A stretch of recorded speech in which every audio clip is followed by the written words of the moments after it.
여러분 안녕하세요. 네, 화요일날 비교적 시원한 오늘 오신 여러분들을 진심으로 환영하며 또 각 가정에서 밴드를 통하여 또 예배에 동참하고 계시는 우리 모든 하늘 가족들 다 환영합니다. 오늘은 드디어 레위기 27장, 레위기의 끝장이 되겠습니다. 제목은 서원의 규례로 했습니다. 서원, 드리는 거, 바치는 거, 하나님께 맹세하여 드리겠다고 약속한 거, 이걸 서원이라고 하죠. 오늘은 서원에 관련된 내용들을 보겠는데요.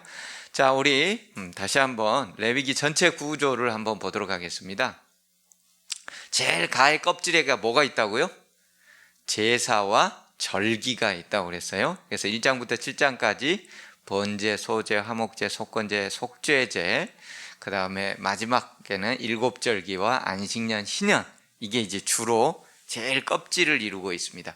그 다음에 그 안껍질은 제사장과 관련된 것이 있다고 그랬어요. 8장부터 10장까지, 그리고 21장부터 22장까지, 그리고 그 안쪽으로는 이제 정결법, 음식, 출산, 피부병, 그 다음에 오른쪽 18장부터 20장까지는 성도덕과 사회윤리와 사형제도를 통하여 정결해지는 것을 명령했죠. 이 모든 것들은 사실 거룩하게 하기 위한 거예요. 제사를 통해서는 제의적 상황을 통해서 대부분 개인들이 이제 거룩하게, 정결을 통하여 거룩하게 되는 것이고요. 그 다음에 이제 제사장들이 거룩해야 되고, 그 다음에 음식법이나 뭐 성도덕이나 이런 것들은 사회가, 그리고 절기나 이런 것들을 통해서는 전체 이스라엘의 공동체가 거룩하게 돼야 되는데, 시기에 따라서, 절기에 따라서 주기적으로, 반복적으로, 그리고 그 절기의 중심에는 안식일의 개념이 들어있다고 그랬습니다.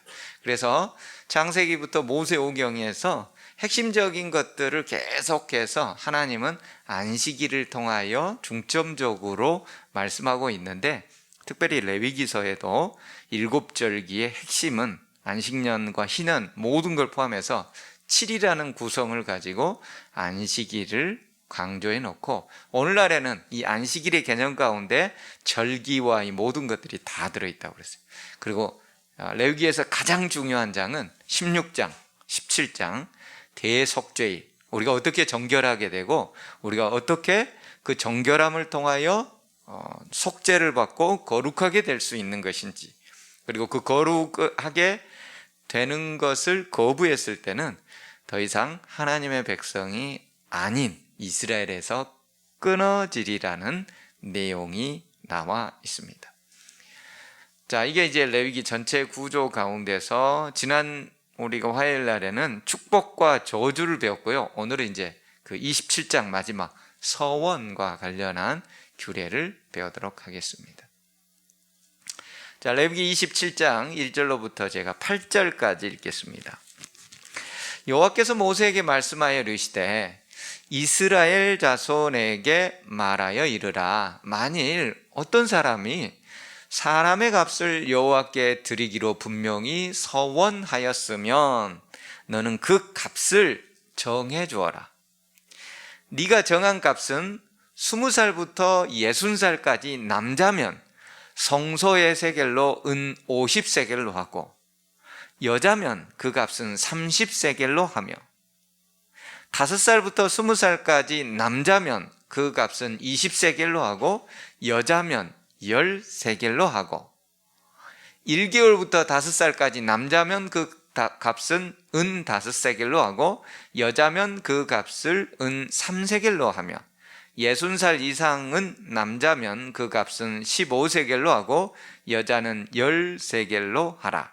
그러나 소원자가 가난하여 내가 정한 값을 감당하지 못하겠으면 그를 제사장 앞으로 데려갈 것이요, 제사장은 그 값을 정하되 그 소원자의 형편대로 값을 정할지니라.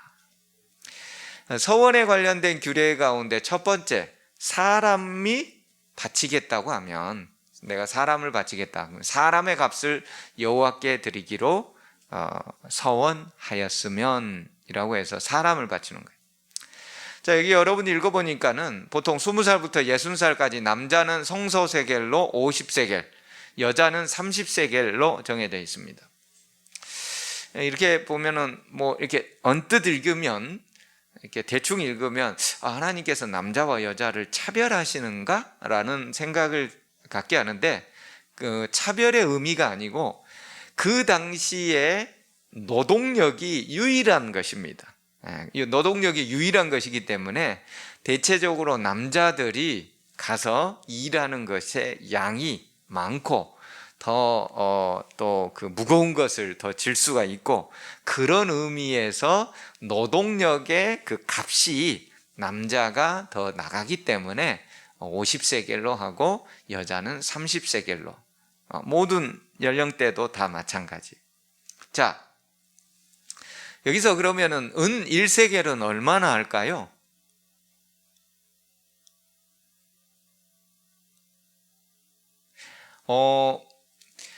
레위기 5장 15절에 보면은 우리가 그 하나님께 드리는 양, 순양, 흠없는 순양을 성소의 세겔대로 몇 세겔로 정하여 줄지어다 라고 제사장을 통하여 하나님께서는 명령했습니다. 그 몇 세겔이라는 말을 가지고서 어떤 신학자들은 순양 한 마리가 2세겔에서 3세겔 정도가 나갔을 걸로 추정한다라고 합니다. 근데 이제 그 신약 시대에는 그 값을 정확하게 우리가 알 수가 있어요. 첫째, 은 한 세겔은 예수님 당시에 2000년 전에 은 한 세겔은 4데나리온입니다. 1데나리온이 여러분 얼마인지 혹시 기억하세요? 남자 장정의 하루의 품삯이에요.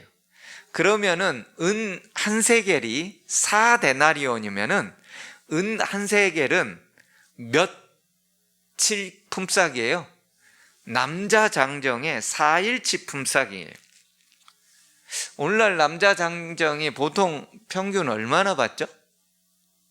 대충 한 10여만 원 받나요? 그래서 한 달 일하고 약 300만 원 앞뒤로 한 15년, 20년 이상 근무 경력으로 봤을 때 뭐 보통 그 정도가 최저 수준이죠. 그렇다면은 한 세겔은 40만 원에서 50만 원 정도입니다. 그럼 50세겔이면 얼마예요?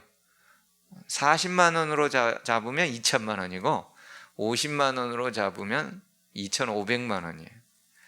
세금 떼고 이것저것 떼고 1년 연봉에 해당하는 가격입니다.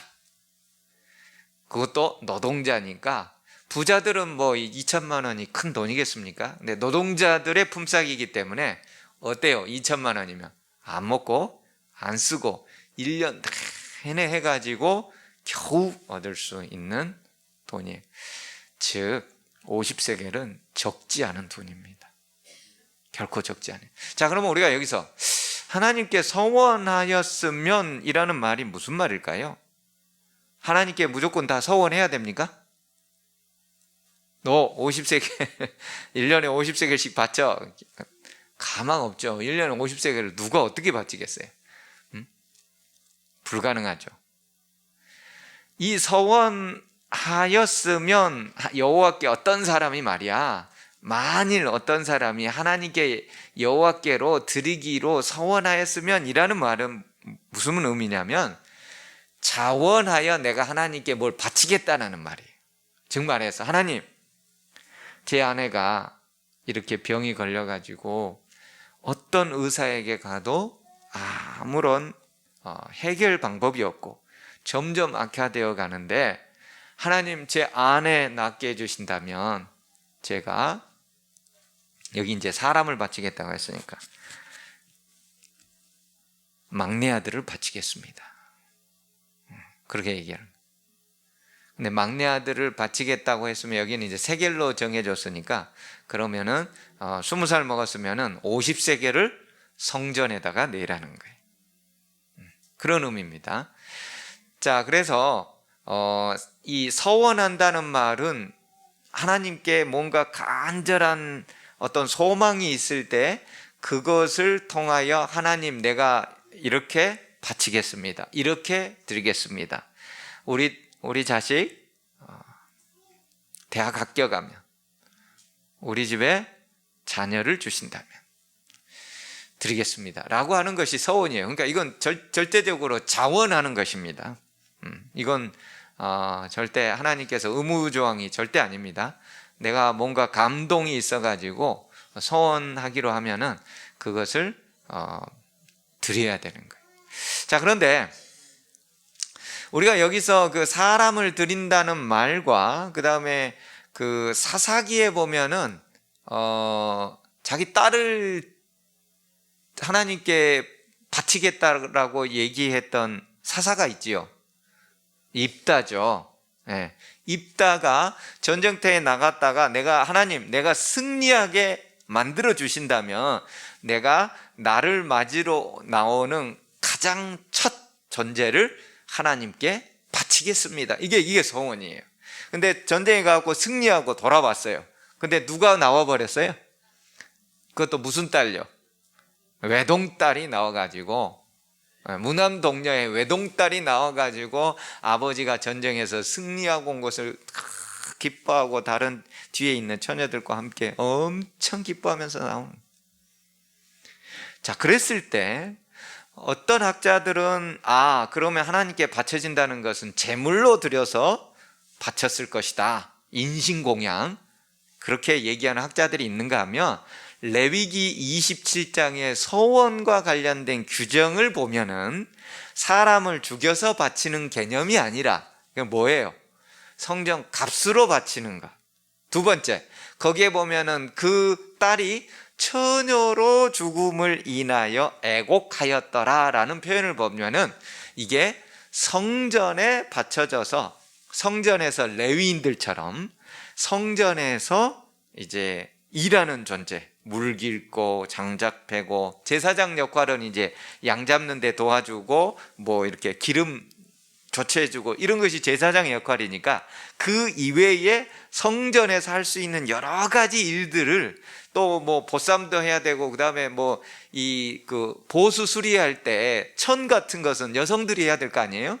뭐 그런 일들을 하게 하는 그런 걸로 하나님께 성소에 드려졌을 것이다 라고 대부분의 학자들은, 재림교회를 비롯하여 얘기를 합니다. 그래서 하나님께서 인신공양으로 바쳐지는 것은 이건 하나님 받으시는 게 아닌데, 세겔로 해가지고 돈으로 바쳐지거나 아니면은 그런 방법으로 해서 성소에, 성전에서 일하는 그런 사람으로 드려졌을 것이라고 이 학자들이 표현을 합니다. 자, 그래서 8절에 보면은 가난하여 그 값을 감당하지 못하면 제사장에게로 가요. 그럼 제사장은 그 값을 정해줍니다. 원래 너는 20살 넘었으니까 50세겔을 내야 되는데, 보니까는 그 안에 병수바라지 하니라고 돈을 다 써버리고 논도 이제 다 잡혀먹고 없어요. 그러면은 그 사정을 제사장이 다 듣고 나서 정해주는 거예요. 야, 한 세겔만 내라. 너한테는 한 세겔도 좀 벅찰 듯한데 한 세겔만 내라. 그 형편대로 정해준다는 거예요. 하나님 정말 멋지죠. 네. 그 50세겔 정했으면 끝. 너 죽든지 살든지 그거 다 바쳐야 돼. 그래야 복 받을 줄 알아. 이게 아닌 거예요. 근데 서원을 하면 반드시 내야 되는 거예요. 서원을 하면 반드시 내야 돼요. 예. 그래서 서원을 하게 되면은 안 내면 안 돼요. 그렇지만 하나님께서는 그 형편을 보시고 그 형편에 따라서 얼마든지 조정을 할 수가 있다. 하나님, 이번에 우리 사업 이렇게 잘 되게 한다면 제가 1억 원을 교회에다 바치겠습니다. 그 하나님께서 그 서원에 응답해 주셨어요. 사업이 잘 되고 모든 것들이 잘 됐어요. 그럼 어떻게 해야 돼요? 1억 원 바쳐야 되는 거예요. 서원하면 바쳐야 돼요. 성경에 뭐라고 나와 있냐면 전도서 5장 4, 5절에 네가 하나님께 서원하였거든 갚기를 더디게 하지 말라. 바로 갚아야 돼요. 그 주 안식일에. 늦어도 그 다음 주에. 더디게 막 한 달, 두 달 그걸로 은행 이자 더 먹으려고, 그러면 하나님께서 기뻐하시지 않아요. 하나님은 우매한 자들을 기뻐하지 아니하셔요. 서원한 것을 갚아라. 서원하고 갚지 아니하는 것보다 차라리 서원하지 아니하는 것이 낫다. 서원은 신중하게, 그리고 한 번 했으면 반드시 갚아야 되죠. 우리가 잘 아는 사무엘상에 누구를 알고 있어요? 한나가 서원하여 이르되 만군의 여호와여, 만일 주의 여종의 고통을 돌보시고 나를 기억하사 주의 여종을 잊지 아니하시고 주의 여종에게 아들 한 명만 주신다면 그의 평생의 그를 여호와께 드리고 삭도를 그의 머리에 대지 아니하겠나이다 라고 눈물을 흘면서 간절히 기도했어요. 하나님께서 어떻게 해주셨어요? 누구를 주셨어요? 사무엘을 주셨죠. 그래서 한나가 와서 이 아이를 위하여 내가 기도하였더니 내가 구하여 기도한 바를 여호와께서 내게 허락하신지라. 그러므로 나도 그를 여호와께 드리되 그의 평생을 여호와께 드리나이다 하고 그가 거기서 여호와께 경배하니라. 그래서 만 5살 정도가 되었을 때 한나는 그의 아들, 눈에 넣어도 아프지 않을, 얘기하고 대화를 하면서 어머니 얼마나 기쁨이 찰 그런 아이를 하나님께 다 드리고 성전에서 아들을 뒤로하고 내려오는 것이죠. 오늘날 생각하면 어떻게 발걸음이 떨어졌을까? 그게 과연 엄마의 사랑일까? 온갖 생각을 우리가 여기서 다 할 수 있지만 한나는 하나님께 서원했기 때문에 그것을 그대로 드린 거예요. 그래서 우리가 사무엘상을 보게 될 것 같으면 그 이후로는 누가 키워요? 엘리 제사장이 그를 키워요. 자기 아들들보다 더 아주 극진하게. 그래서 이스라엘 역사에 있어서 사사요, 선지자요, 제사장의 3중직을 간직한 이 사사가 사무엘입니다. 다른 사람은 사사이긴 하지만 선지자도 아니고 제사장도 아니에요. 하지만은 사무엘은 선지자, 제사장, 그리고 사사가 왕이잖아요, 그 당시. 예수 그리스도를 예표하는 3중직을 간직하고 왕권으로 넘어가는 그 격변의 시기에 잘 자신의 직임을 다했던 성경에서 멋진 인물로 나오죠. 하나님께 드렸을 때 뒷일은 하나님이 책임지신다는 것. 자, 그 다음에 이제 가축에 대한 소원이 있습니다. 첫 번째는 사람을 바친다는 것에 대한 소원이었고, 두 번째는 하나님, 내가 소를 드리겠습니다. 내가 양을 드리겠습니다. 9절, 사람이 소원하는 예물로 여호와께 드리는 것이 가축이면 여호와께 드릴 때 다 거룩합니다. 그래서 그것을 변경하여 우열간에 바꿀 수가 없습니다. 혹 가축으로 가축을 바꾸면 둘 다 바쳐야 돼요. 둘 다 거룩할 것이며 라는 뜻은 뭐냐면 둘 다 하나님의 소유란 말이에요. 거룩이라는 것은 하나님 거예요. 인간에게 해당하는 것이 아니에요. 그래서 가축을 이거 보면은 이제 자꾸 좀 좋은 것은 자기 집에 놔놓고 조금 안 좋은 것을 하나님께 드리고자 하는 마음이 들어버리면 하나님께서 즐겨 받지 않는다는 거예요. 11절에 부정한 동물 같은 경우에는, 예를 들어서 하나님 첫 번째로 오는 제가 전쟁에서 승리하게 해주시면 제가 첫 번째로 맞이하는 동물을 바치겠습니다 라고 했을 때 양이나 소가 나오는 것이 아니라 낙타가 나왔다, 당나귀가 나왔다. 그러면 그것은 부정한 동물이잖아요. 그런 것들은 하나님께 제사로 번제로 드릴 수가 없기 때문에 12절, 제사장은 우열간에 값을 정해서 그 값이 제사장이 정한 대로 하라는 거예요. 이해가 가죠? 네. 그냥 읽으면 잘 이해가 안 가는데, 그래서 몇 번 반복해서 읽고 그 표준어 성경 뭐 다른 것들 다 번역해 가면서 읽어봤더니 이런 의미예요.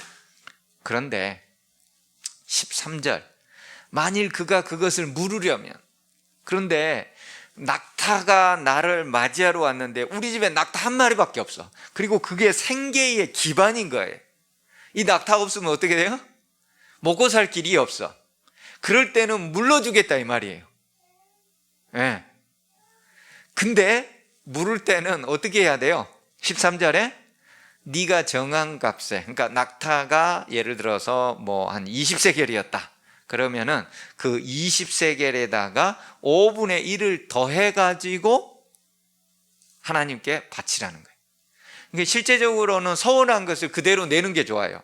근데 그것을 그 낙타가 내게는 너무나 정이 있고 소중하고 생계의 기반이어가지고 안 되겠다라고 했을 때는 물러주겠다는 거예요. 다만 그 낙타 값에 해당하는 것에 20%를 추가해서 내라는 거죠. 20세겔이면 다른 큰 낙타 사는데 네가 그 낙타를 정 못 드리겠다면 물론은 주겠다. 하지만 20% 추가해서 더 내라. 하나님 참 합리적이셔요. 그러니까 이렇게 생각하면은 차라리 그냥 그거 서운한 대로 내는 게 더 금전적으로는 내게 나은 것이지. 왜? 20%가 더 들어가잖아요. 모든 것은 다 그래요. 무르는 것에 대한 규례는 20%가 전부 다 추가됩니다. 어떤 사람이 소가 2마리가 있었어요. 하나님께 소원을 했습니다. 우리 아들 대학 합격하면은 소 둘 중에 1마리를 드리겠습니다. 대학에 합격했어요. 이제 바칠 날이 다가왔는데 어느 날 소 1마리가 비실비실하더니 죽어버렸어요. 그랬더니 이 사람이 뭐라고 하는 거예요? 저 소 하나님한테 바치려고 그랬는데. 이런 마음이라면 하나님께서 그 서운한 것을 받아주실까요? 우린 지금 고개를 갸웃하지만 사실 우리 내면을 한번 살펴보세요. 우리가 얼마나 그런 바치겠다고 하고 가장 좋은 것으로, 최선의 것으로. 그래서 예전에 뭐 그런 연합회장님 안수식 때 그런 설교를 하더라고요. 하나님, 자식을 제가 1명을 바치겠습니다. 그러면서 첫째는 참 수학을 잘하고 정말 전교 1등, 그래서 이놈은 의사를 시켜야 되겠고, 둘째는 뭐 국어를 잘하고 문학을 잘하고 말을 너무 정말 책을 많이 읽고 잘해. 그래서 뭘 시켜요? 변호사나 판검사를 시켜야 되겠고, 셋째는 이거 뭐 공부도 좀 별로지, 이거 저 다른 것도 좀 별로지. 그러니까 얘는 목사나 시켜서 드리겠습니다. 하나님 받으셔요, 안 받으셔요? 이거 안 받으셔요. 우리 내면을 살펴봐야 돼. 저를 포함해서 가장 좋고 또 내게 경제적으로나 내 어떤 위상에 도움이 될 만한 것들은 전부 빼놓고 그렇지 않은 것으로. 왜 하필 죽은 소가 하나님께 바칠 소였냐 이거예요. 깊이 생각해봐요. 14절부터 이제 첫 번째는 사람을 바치기로 서운한 것, 두 번째는 가축을 바치기로 서운한 것, 세 번째는 집이 나옵니다. 만일 어떤 사람이 자기 집을 성별하여 여호와께 드리려 하면 제사장이 그 의열간에 값을 정할지니 그 값은 제사장이 정한 대로 될 것이며, 만일 그 사람이 자기 집을, 여기도 물을 수 있어요. 하나님, 제가 집을 바치겠습니다. 건축원금으로 다 바치겠습니다 라고 했어요. 집에 저기 있는 복소에 있는 아파트 45평짜리 교회 건축원금으로 바치겠습니다 라고 했는데, 이게 또 생각해보니까 가격이 자꾸 오르고 좀 아닌 것 같아. 그럼 물을 수 있다는 거예요. 물을 수 있어요. 대신 몇 %를 내야 돼요? 20%를 추가해서 내야 돼요. 지금 현재 부동산에 냈더니 3억이야. 그러면 20%인 326, 6천만 원을 더 해가지고 3억 6천을 내면 되는 거예요. 그러니까 뭘 바치는 게 더 좋아요? 있는 그대로, 처음에 서원한 대로 바치는 게 더 좋더라 이겁니다. 자, 여기 저기 집도 있고 밭, 그러니까 부동산이죠. 부동산과 관련돼서 16절에 나오죠. 어떤 사람이 자기 기업된 밭 얼마를 성별하여 여호와께 드리려 하면 마지기 수대로 내가 값을 정하되 보리 한 호멜지기에는 은 50세겔로 계산할지며. 여기 한 호멜이 얼마예요? 부피 단위에서 가장 큰 단위로 220리터예요. 한 말하고 한 두어 대? 한 대 또는 두어 대. 이게 지역마다 좀 다릅니다. 어떤 지역은 2리터를 한 대로 하는 데가 있고 어떤 때는 1.8리터를 한 대로 하는 데가 있고, 그래서 한 말, 10말이죠. 10말. 죄송합니다. 11말에서 12말 정도가 되는 거예요. 그래서 낙이 한 마리가 그 당시에 지고 갈 수 있는 짐의 양을 호멜이라는 단일로 했습니다. 호멜이 우리가 생각하는 호밀이 아닙니다. 밀, 보리, 호밀 이게 아니에요. 이것은 호멜은 히브리어예요. 호멜직이라는 말은 땅이 있는데, 즉 11말에서 12말의 보리를 수확할 수 있는 땅의 규모를 얘기하는 거예요. 그 한 호멜지기에 은 50세겔로 하라는 거예요. 은 50세겔은 적은 금액이 아니라고 그랬어요. 그래서 그 밭을 한 호멜지기에는 이렇게 하라고 그러면서, 만일 그가 그 밭을 희년부터 성별하여 드렸으면 그 값을 내가 정한 대로 할 것이요. 이 밭하고 집하고는 이 규정이 달라요. 집은 대대로 희년에 되돌아오는 것이 아니에요. 집은 성 안에 있는 집은 희년에 돌아오지 않습니다. 그런데 어느 집은요, 밭 한 기퉁이에 딸려 있는 집은 밭과 연결되었기 때문에 희년에 돌아옵니다. 그게 희년 규정에 있어요. 25장에 볼 것 같으면. 근데 이제 그때 제가 언급은 안 했었는데, 여기 보면은 그러기 때문에 밭은 희년이 되면은 원주인에게 다 돌아가는 거예요. 그렇기 때문에 밭에 대한 규정은 조금 복잡합니다. 쉽게 얘기해서 한 호멜지기에 은 50세겔로 정해져 있는데, 이 50세겔의 개념이 희년부터 희년까지의 밭을 경작할 수 있는 것으로 50세겔, 50년에 50이에요. 근데 만약에 희년까지가 20년 남았다 그러면 20세겔이 되겠지요. 그리고 원주인에게로 다 돌아가는 거예요. 그런데 여기에 또 복잡한 규정이 있어요. 19절, 만일 밭을 성별하여 드린 자가 그것을 물을 수가 있어요. 여기도 마찬가지, 내가 값을 정한 돈에 그 5분의 1을 더해서 20%를 더해서 하면 돼요. 그러면 그것이 자기 소유가 될 것인데, 20절이죠. 만일 그가 그 밭을 무르지 아니하거나 타인에게 팔았으면 다시는 무르지 못할 것이요. 즉 말해서 제가 한 호멜지기 밭을 하나님께 서원하여 바치기로 했어요. 그러면 은 50세겔을 갖다 드리면은 되는 거예요. 근데 은 50세겔로 드리거나 이런 것을 무르지 아니하고 가만히 있게 되면은 그것은 하나님의 성전으로 귀속되어 가지고 더 이상 밭이 원주인에게로 돌아가지 않습니다. 두 번째, 희년이 되어서 그 밭이 돌아오게 될 때에는 여호와께 바친 성물이 되어서 영영이 드린 땅과 같이 되어서 성전고에 들어가고, 그것은 제사장이 그 땅을 가는 것으로 되어버립니다. 22절, 만일 사람에게 샀고 자기 기업이 아닌 밭을, 그러니까 내가 양장로님 땅을 샀어요. 빚을 져가지고 내가 사드린 거죠. 그럼 희년이 되면은 다시 누구에게로 돌아가야 돼요? 양장로님께로 돌아가야 돼요. 그런데 그 양장로님 땅을 내가 바쳐버린 거예요. 고약하죠. 원래 자기 것을 바쳐야 되는데.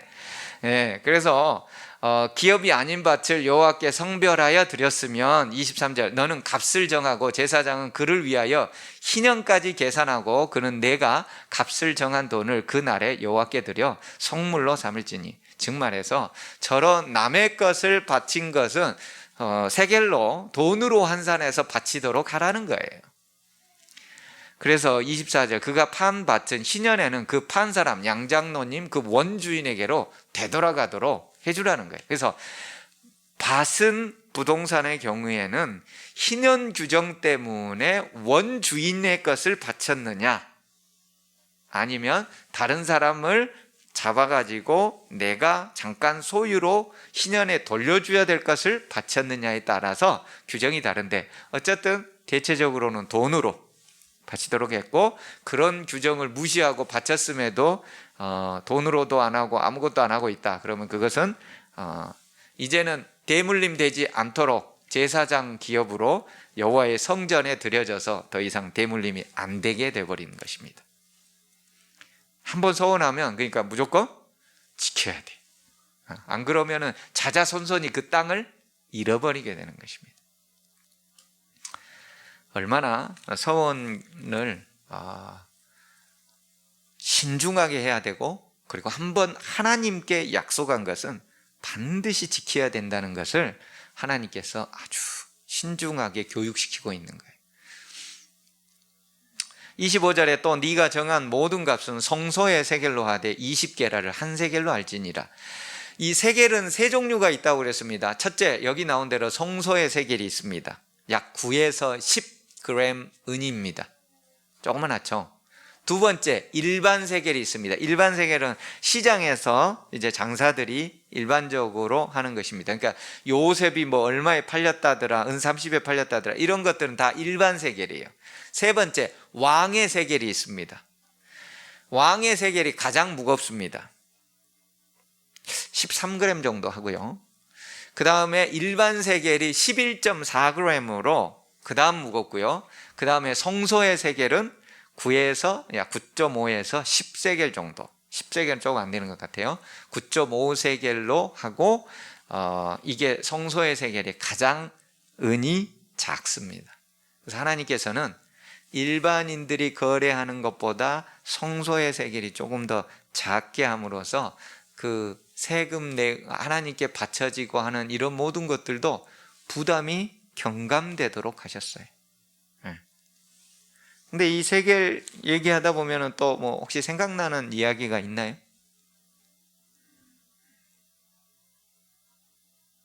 없으면, 자, 여기 보면은 이제 아나니아와 삽비라라는 사람이 나오죠. 사도행전 5장에 보면은 이 사람들이 초대 성령을, 사도행전 2장에서 성령을 받은 사람들이 다 자기의 밭, 자기의 모든 소유를 팔아가지고 어떻게 하는 거예요? 사도들의 발 앞에 다 내려놓고 유무상토, 있는 자나 없는 자나 다 같이 내놓고 교회에서 그 필요한 것들만 받아가지고 먹을 것, 입을 것, 그 다음에 뭐 교육시킬 것 이렇게 받아가지고 쓰는 그런 엄청난 일이 사도시대에 벌어진 거예요. 초대교회에. 그 모습을 보고서 주변에 있는 사람들이 저렇게 큰 부자가 자기 재산 다 팔아가지고 말이지 교회에다 내놓고 자기 일부분만 쓰고, 가난한 사람 굶어 죽게 생겼는데 빚이 청청한데 그거 다 교회에서 갚아주고, 어떻게 이런 일이 일어날까? 성령에 의해서 그런 일이 일어났어요. 그랬을 때 아나니아와 삽비라라는 사람이 그런 모습을 보고서 감동해가지고 나도 이거 다 바치겠습니다 라고 하는 거예요. 다 바치겠다고 해놓고 막상 땅을 팔고 보니까 생각보다 금액이 큰 거예요. 그 정도는 아닐 줄 알았는데 너무 큰 거예요. 나는 1억 정도만 바칠 줄 알았는데 돈이 2억이나 되네. 오케이, 그러면은 1억은 내가 좀 숨겨놓고 1억만 바쳐서 헌금해야지 라고 했습니다. 그랬을 때 아나니아가 베드로에게 그 돈을 다 바친다고 하면서 돈을 가지고 왔어요. 아나니아야, 이게 네가 바친 밭 판 것의 전부이냐? 네, 그렇습니다. 5장 3절 베드로가 이르되 아나니아야, 어찌하여 사탄이 네 마음에 가득하여 네가 성령을 속이고 땅값 얼마를 감추었느냐? 베드로는 성령 하나님에 의하여 그가 어떤 일을 했는지 다 알고 있어요. 밭을 팔기 전에는 네 것이 아니었고 네 것이 아니었느냐? 판 이후에도 그 돈이 다 네 것 아니냐? 왜 거짓말을 하느냐? 그래서 아나니아라는 뜻은 이제 이 이름이 고유명사였는데 나중에 영어로 오면서 아나니아라는 말이 거짓말장이라는 뜻으로 대명사로 일반 명사로 쓰이기도 합니다. 아나니아라는 말이. 그렇게 해서 결국 아나니아 삽비라는 서원했는데 바치기로 했는데 그걸 거짓말하고 결국 안 바쳐가지고 어떻게 됐어요? 죽음을 맞이하게 되지. 자, 그런데 이렇게 서원할 수 있는 것들이 있는가 하면 서원을 하지 못하는 것들이 있습니다. 서원하면 안 되는 것들이 있어요. 첫 번째, 가축 중에 처음 난 것은 여호와께 드릴 첫 것이라. 첫 태생은 누구 거예요? 하나님 거예요. 첫 태생은 다 하나님 건데 하나님 것을 하나님께 바치겠다고 한다는 것, 그건 잘못됐다는 거예요. 원래 하나님 거예요. 그것은 바쳐진 거예요. 첫 태생은. 이게 어디서 생긴 법이었죠? 출애굽 당시에 유월절 양을 잡아가지고 좌우 문설주에 바르면서 첫 태생은 다 죽을 수밖에 없었어요. 그런데 하나님께서 살 수 있는 길을 알려주셨죠. 흠없는 1년 된 순양을 잡아서 그 피를 좌우 문설주에다가 바르고 그날 저녁에 그 안에 있으면 모두 다 살게 해줬어요. 그러면서 하나님께서 얘기했어요. 가축에 처음 난 것은 이제 다 내 것이다. 그렇기 때문에 첫 해에서 난 모든 가축들은 다 하나님 건데 그거 바치겠다고 하면 안 되는 거예요. 그건 이미 하나님 거기 때문에 서원제로 드릴 수가 없는 것입니다. 근데 아까 얘기했죠. 부정한 징승이면 여기 5분의 1을 더해가지고 하나님께 드리라는 것입니다. 물을 때요. 물을 때 28절 어떤 사람이 자기 소유 중에서 오직 여호와께 온전히 바친 모든 것은 사람이든지 가축이든지 기업에 바치든지 팔지도 못하고 무르지도 못하고 바친 것은 다 여호와께 지극히 거룩함이며 처음부터 온전히 모든 것을 다 바쳐진 것은 사람이든지 가축이든지 밭이든지 집이든지 뭐든지 그것은 다 여호와께 소속된 것으로서 그것은 건들지 못해요. 그건 건들지 못합니다. 그것을 내가 서운해하겠다 안 되는 거예요. 29절 온전히 바쳐진 그 사람은 다시 무르지도 못합니다. 이것은 여기에는 무르는 규정이 없어요. 그리고 그는 반드시 죽일지니라. 이것을 바쳐진 것이라는 뜻을 히브리어로는 헤렘이라고 합니다. 헤렘. 이것을 헤렘법이라고 그래요. 그래서 우리가 잘 아는 아간 사건이 있지요. 하나님께서는 여호수아를 통해서 가나안을 정복하게 될 때의 첫 번째 성은 누구 거예요?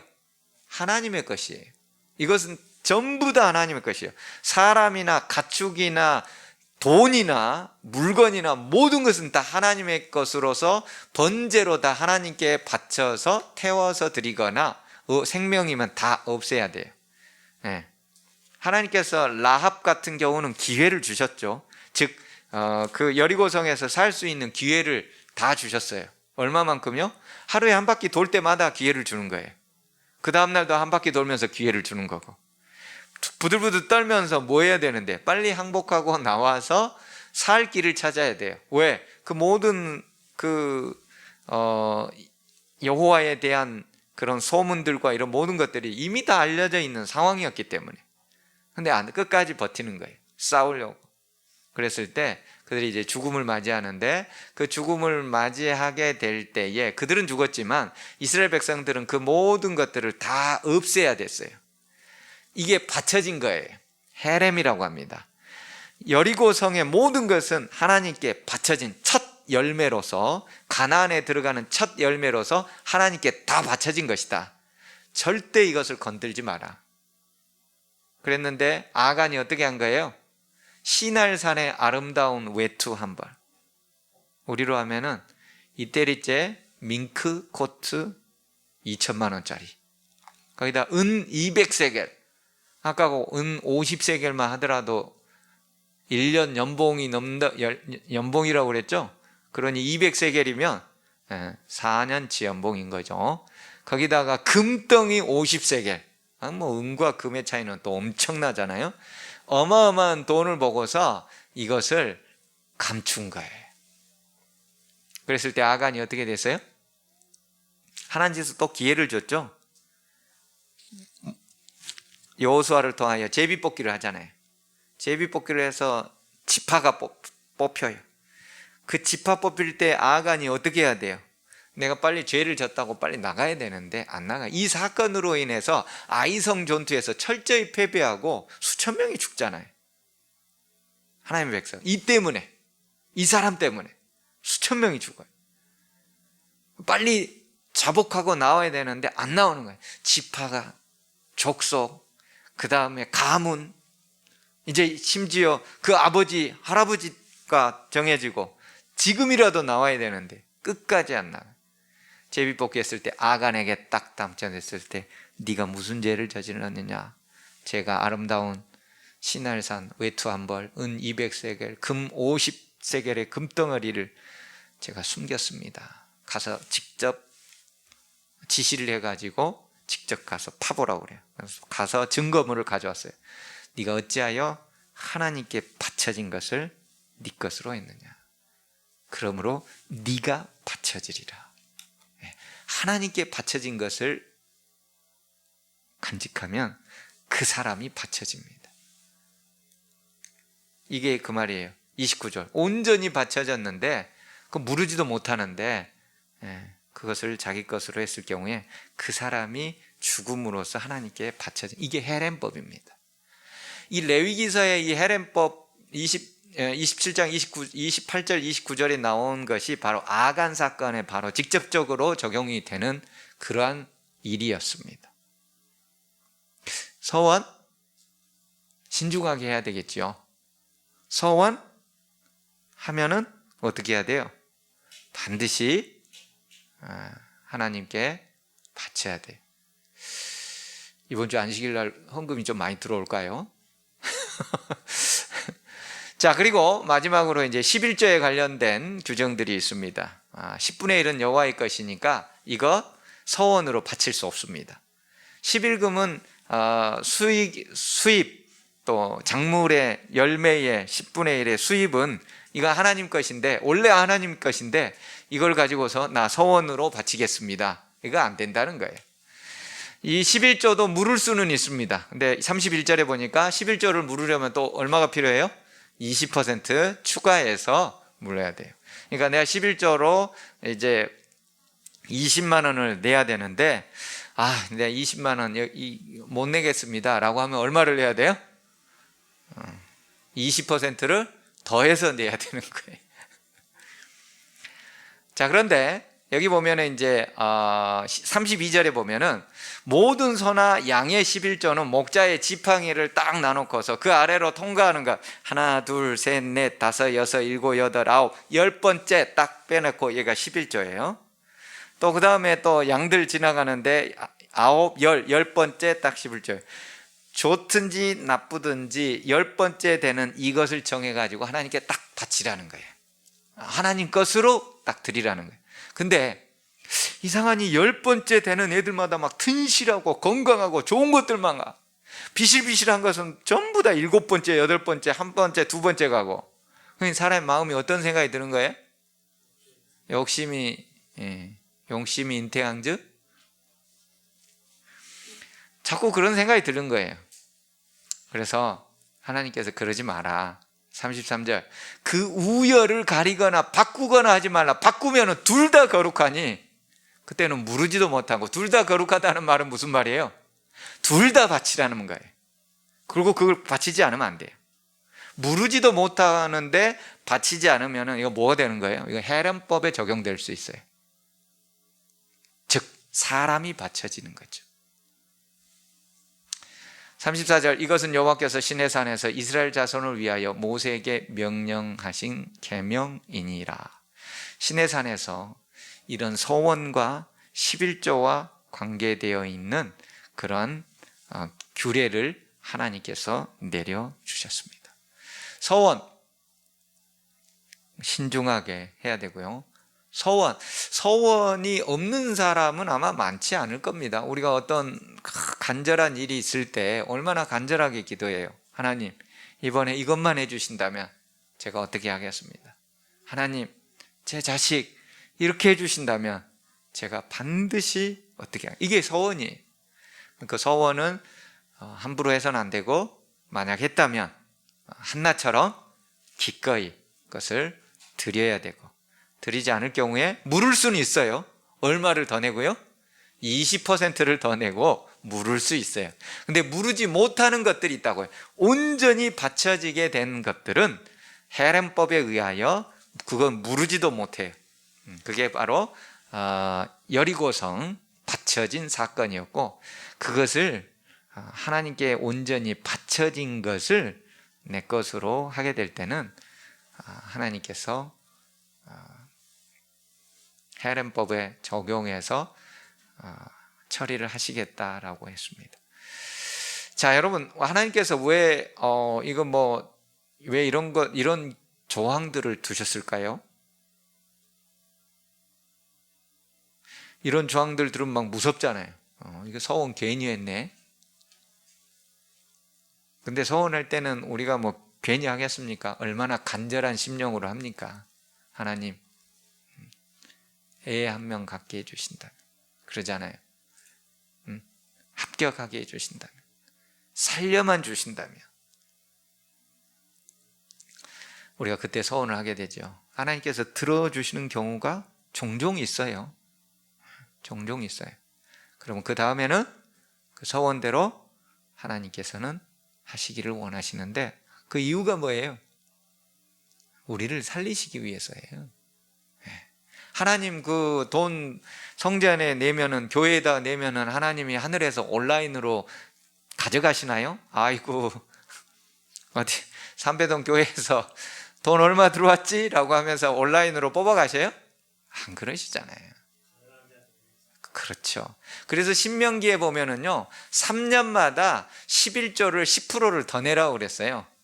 그리고 그것은 반드시 가난한 자를 위해서 주라고 했습니다. 그러니까 1년에 3.3%의 11조를 더 내게 돼 있어요. 그러니까 우리가 쉽게 얘기해서 우리가 구제하고 하는 또 도루가 헌금 포함해서 이런 것들은 매달 3.3% 정도의 수준으로 내야 되는 거예요. 신명기 율법에 의할 것 같으면. 그래요. 3.3%를 매달 우리가 도루가 헌금 플러스 여러 가지 도와주는 거 있잖아요. 그런 걸 계산했을 때 최소한 3.3%를 내 월급이나 수입에서 책정해야 돼요. 신명기에 보면은 3년에 한 번씩 10%를 더 내서 가난한 자, 없는 자를 위해서 먹여 살려내라고 그랬어요. 그래서 가난한 자는 예수님 오실 때까지 있겠다고 그랬어요. 우리를 살려내기 위해서입니다. 우리는 모두 다 예수님의 것이에요. 예수님은 우리를 창조하셨고 우리에게 생명을 주셨잖아요. 근데 우리가 지금 건강하고 아직 이렇게 있는 거, 하나님이 만약에 주시지 않으면 우리의 건강도, 우리의 생명도, 우리의 삶도 없습니다. 우리가 오늘 시간, 오늘 살아있는 것, 하나님이 내게 생명을 지금 주시고 있기 때문인 거예요.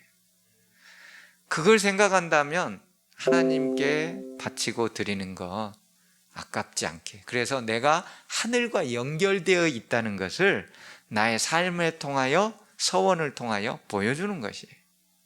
하나님 그거 가져가기 위해서가 절대 아닙니다. 만약 이게 매일매일의 삶 속에서 하늘과 우리가 직접적으로 이렇게 연결되어져 있다는 것을 느낀다면 내일 예수님이 오신다 할지라도 나는 다 준비가 되어 있는 거죠. 오늘 밤에 우리 예수님 이 땅에 재림하신다 할지라도 나는 다 준비가 되어 있는 거예요. 그래서 이 서원의 규례를 통하여 예수 그리스도의 십자가, 내가 예수님에 의하여 온전히 사신 바 되어서 나의 모든 것, 내가 가진 것, 내 생명도 다 주님의 것이라는 것을 다시금 고백하고 감사하는 그러한 레위기 27장이 되기를 간절히 바라며 말씀을 줄입니다.